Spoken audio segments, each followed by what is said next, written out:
Oh, absolutely. They love each other, but they just fight. That's their foreplay. There's sort of a well-known scene with cold cream that he puts on. Isn't that Can you talk a little sweet? about that? Wasn't that sweet? Yeah. Um, I'm in bed and I'm trying to go to sleep, and he comes in and he picks me up and wakes me up, and he starts taking the cold cream off of my face. And I said, "Oh, no, no, no, don't do it." He says, "No, I like you better without all that crap on your face." And there's a tender scene between the two of them. And you see what is the basis of that marriage, why they stick together, why they put themselves in constant arguing. But it is their way of life. And also towards the end, when we went off to the retirement home, I thought that was hysterical.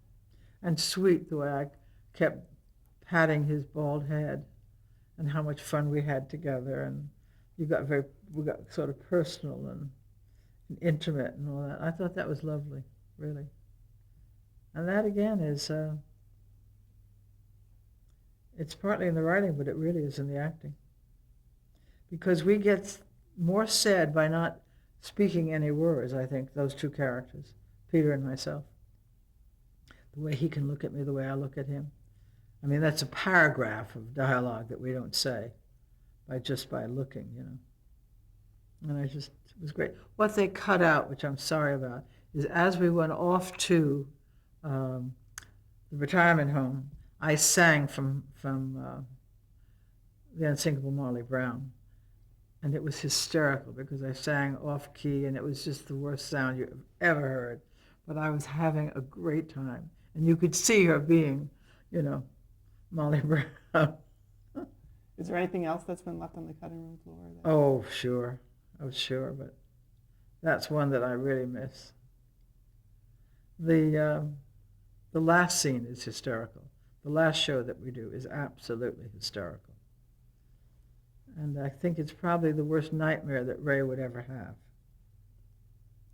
And this will not be seen until after it's been shown, so I can talk about it.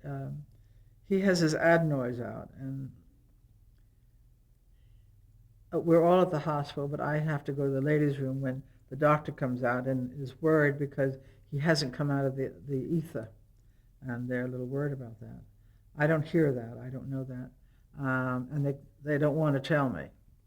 But for some reason, Peter Boyle, my husband, that's Frank, is in bed with me, and he tells me, by mistake, I think.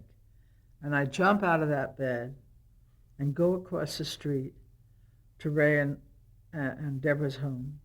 And there, I open the door into their bedroom. They are in each other's arms. I leap into the bed, separate her from him, take him into my arms, and carry on. Now, if that's not a nightmare for any son to have, you tell me what is. And it was just, I don't know where I got the strength, but I just leapt into that bed, and we did it several times. It is hysterical. I think it's one of the funniest things I've ever done, ever.